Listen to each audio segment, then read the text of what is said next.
Emily's fingers drummed nervously on the steering wheel as she navigated the winding country road. The clock on her dashboard glowed an eerie 1:37 a.m., reminding her how late it was. She'd stayed at her sister's house longer than intended, and now faced a long drive home through unfamiliar territory.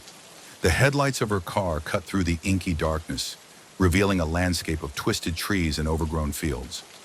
A thin mist had settled over the road, giving everything an otherworldly appearance. Emily shivered despite the warmth inside her car. As she rounded a sharp bend, her headlights illuminated a figure standing by the roadside. Emily's heart leapt into her throat. It was a woman dressed in a tattered white dress, her long dark hair obscuring her face. One pale arm was extended, thumb out in the universal sign for hitchhiking. Emily's first instinct was to speed past, but something made her slow down. Maybe it was the lateness of the hour, or the isolated location. The thought of leaving someone stranded out here didn't sit right with her. Against her better judgment, Emily pulled over. The woman approached, her movements oddly stiff. As she opened the passenger door, Emily caught a whiff of something unpleasant, like wet earth and decay. "Thank you," the woman said, her voice barely above a whisper. "I've been waiting for so long." Emily nodded, trying to shake off her unease. "Where are you headed?" "Just up the road," the woman replied. "There's a turnoff about 5 miles ahead. You can drop me there." They drove in silence, the only sound the hum of the engine and the occasional crackle of the radio as it picked up fragments of distant stations. Emily kept sneaking glances at her passenger, but the woman's face remained hidden behind her curtain of hair. As they approached the 5-mile mark, the woman suddenly spoke. "You need to turn around." Emily frowned. "I thought you wanted to be dropped off here." "No," the woman said, her voice taking on an urgent tone. "You need to turn around now. It's not safe ahead." A chill ran down Emily's spine. "What do you mean?" "What's not safe?" The woman finally turned to face her, and Emily had to stifle a scream. The hitchhiker's face was gaunt, her skin pale and mottled, but it was her eyes that truly terrified Emily. They were completely black, like empty sockets. "There's a sharp turn just ahead," the woman said, her voice now a hoarse whisper. "The brakes will fail. You'll go over the edge, just like I did all those years ago." Emily's hands tightened on the steering wheel, her knuckles turning white. What are you?" "Someone who wished someone had warned her," the woman replied. "Now turn around, while you still can." Heart pounding, Emily slowed the car and began to turn around. As she did, she glanced at the passenger seat. It was empty. The woman had vanished as suddenly as she had appeared. Shaking, Emily completed the turn and began driving back the way she had come. She didn't know if what she had experienced was real or some sort of fatigue-induced hallucination, but she wasn't taking any chances. As she drove, her headlights illuminated a road sign she hadn't noticed before. It warned of a dangerous curve ahead and advised drivers to reduce speed. Emily felt a chill run through her body. She drove through the night, taking a much longer route home. As the first rays of dawn began to lighten the sky, Emily finally pulled into her driveway. She sat in her car for a long moment, trying to process what had happened. It was only as she was about to get out that she noticed something on the passenger seat. There, barely visible, was a damp patch. Emily leaned closer, her blood running cold as she realized what it was. The imprint of a hand, made of what looked like wet earth. Emily scrambled out of her car, her hands shaking as she fumbled with her house keys. As she finally got inside and locked the door behind her, she knew one thing for certain: she would never pick up a hitchhiker again, no matter how lonely or deserted the road might be. And she would always heed warnings, especially those that came from unexpected sources in the dead of night. The rhythmic hum of tires on asphalt was the only sound breaking the eerie silence as Noah drove down the lonely stretch of highway. It was well past midnight, and he was still 2 hours from home. The fatigue of a long day at work weighed heavily on his eyelids, but he pressed on, eager to reach the comfort of his bed. The road ahead was a ribbon of black, illuminated only by his headlights and the occasional flicker of his dashboard. Trees loomed on either side, their branches reaching out like skeletal fingers, scraping against the night sky. Noah shivered, turning up the heat in his car to ward off the chill that seemed to seep through the windows. As he rounded a bend, his eyes caught sight of a road sign. Mountain Pass, next 5 miles. Noah frowned. He'd driven this route hundreds of times, but he couldn't recall ever encountering a mountain pass. Perhaps fatigue was playing tricks on his mind. The road began to wind more sharply, climbing steadily upward. Fog rolled in, thick and oppressive, reducing visibility to mere feet in front of his car. Noah leaned forward, squinting through the windshield, his knuckles white on the steering wheel. A flash of movement caught his eye. Something darted across the road. A deer, perhaps? But it seemed too tall, too human-like. Noah's heart raced as he slammed on the brakes, the car fishtailing slightly on the wet road. He sat there for a moment, engine idling, peering into the mist. Nothing. Just the silent, watching trees and the impenetrable wall of fog. With a shaky breath, Noah turned to make sure his car doors were locked and put the car back in drive and continued on, slower now, every nerve on edge. The minutes ticked by, feeling like hours. The fog showed no signs of thinning, and the winding road seemed endless. Noah glanced at his GPS, but the screen showed only static. His phone, too, had no signal. A bead of cold sweat trickled down his spine. Suddenly, his headlights illuminated another road sign. Mountain Pass, next 5 miles. Noah's blood ran cold. It was the same sign he'd seen earlier. He was sure of it. But how? He'd been driving for at least 20 minutes. Panic rising in his throat, Noah pressed a little harder on the accelerator. The fog swirled around his car, shapes seeming to form and dissipate in its depths. Were those faces peering out at him? Hands reaching for his vehicle? He shook his head, trying to clear it. Get a grip, he muttered to himself. But the whisper of doubt had taken root, growing with each passing moment. The road continued to climb, each turn revealing only more mist and darkness. Noah's eyes darted constantly to his rearview mirror, unable to shake the feeling that something was following him, always just out of sight.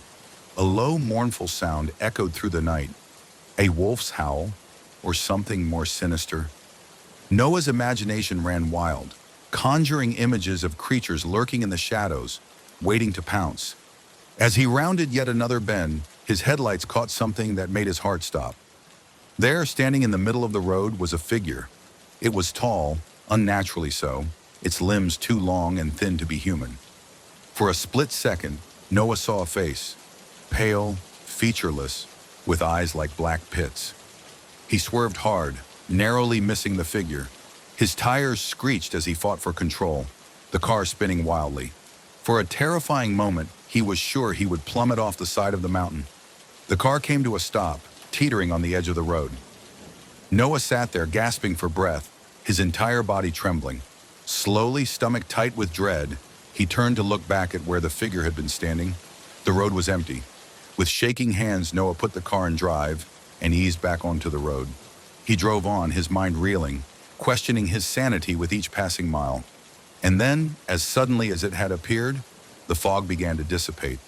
The road leveled out, and familiar landmarks came into view.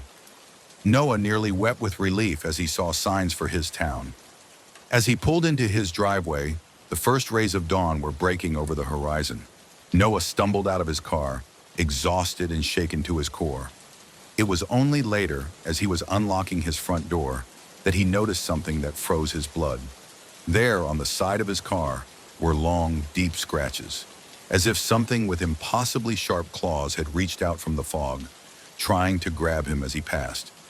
He would never drive that road at night again, and he would always wonder about the mountain pass that appeared and vanished, and the things that lurked in the mist, waiting for unsuspecting travelers in the dark of night.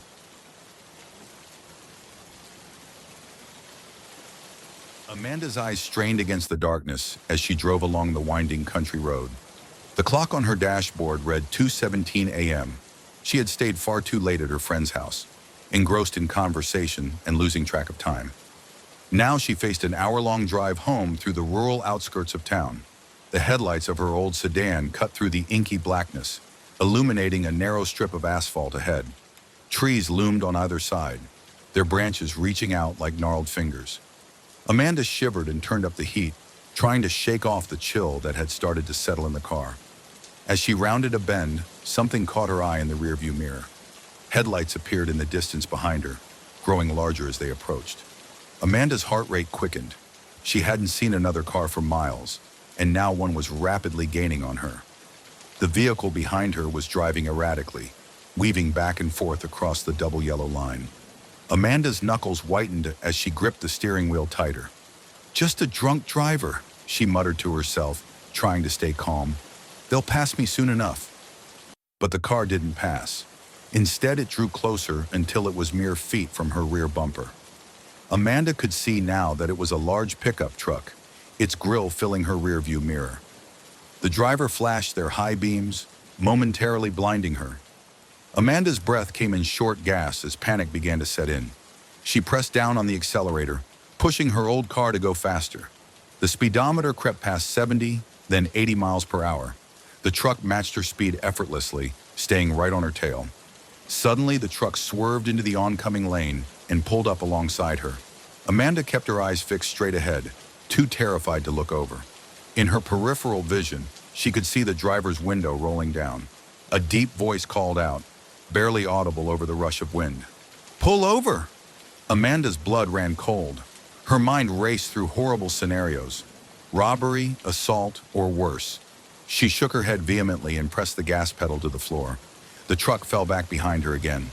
Amanda's eyes darted between the road ahead and her rear view mirror. Where were the other cars? Where was anyone who could help her? Up ahead, she spotted a gas station, its fluorescent lights a beacon of hope in the darkness. Amanda made a sharp turn into the parking lot, tires squealing.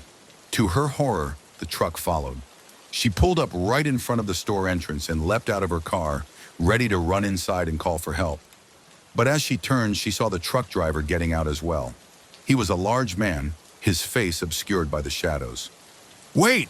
he called out, his voice urgent but not threatening.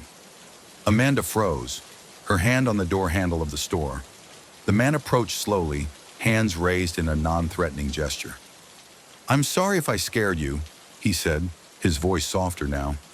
"But I saw something strange when you passed under a light a few miles back. There was a shadow on your car's trunk. I thought there was something on the back of your car." Amanda's blood turned to ice. She looked at her car, then back at the man, unsure whether to believe him or not. "Let's take a look," the truck driver suggested, keeping his distance to not frighten her further. "If you're comfortable, we can check it out together." Hesitantly, Amanda nodded. They approached her car cautiously. The trunk looked normal at first glance, but upon closer inspection, they noticed something unsettling. There were strange marks around the lock, as if something had scratched the surface and tried to get in, and on the trunk, scratch marks like a huge claw mark was clearly visible. "Oh my God," Amanda whispered, her voice trembling. The truck driver frowned, examining the marks. "This doesn't look good. We should call the police." Amanda nodded vigorously, too shocked to speak, but she looked up at the man with wide eyes, thankful for his kindness. He nodded at her reassuringly, understanding. They went into the gas station, where the sleepy cashier was startled by their urgent entrance. "Call 911, the truck driver said firmly. "We need the police here now." As they waited for the police to arrive, Amanda couldn't stop shaking.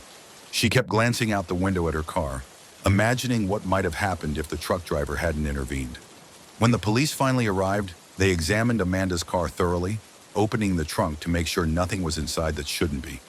They confirmed that someone must have indeed attempted to break into the trunk, but admitted they were perplexed about the claw marks. "It looks like a large animal, but we're not sure at this point how it made that mark on your car. Maybe it's not related to the break-in. Did you maybe park somewhere in the woods?" "No," Amanda replied faintly, not believing what she was hearing. "I haven't been anywhere near the woods. I was just at my friend's place." "Strange, but at least nobody got into your trunk and you're not hurt." "Just be careful from now on," one officer told her. "Whoever was trying to get in might have been waiting for you to stop somewhere isolated. This could have ended much worse." As dawn broke, casting a pale light over the gas station, Amanda watched the truck driver give his statement to the police. He had potentially saved her from a terrifying situation. If he hadn't been there, if she had made it all the way home. Amanda shuddered, unable to complete the thought. The police offered to escort her home, but she couldn't bring herself to get back into her car. Instead, she called a friend to pick her up, leaving her vehicle for the police to examine further. As she waited, Amanda realized she would never again take a late-night drive without being hyper-aware of her surroundings. And she would always remember that sometimes the thing you fear might just be the thing trying to protect you.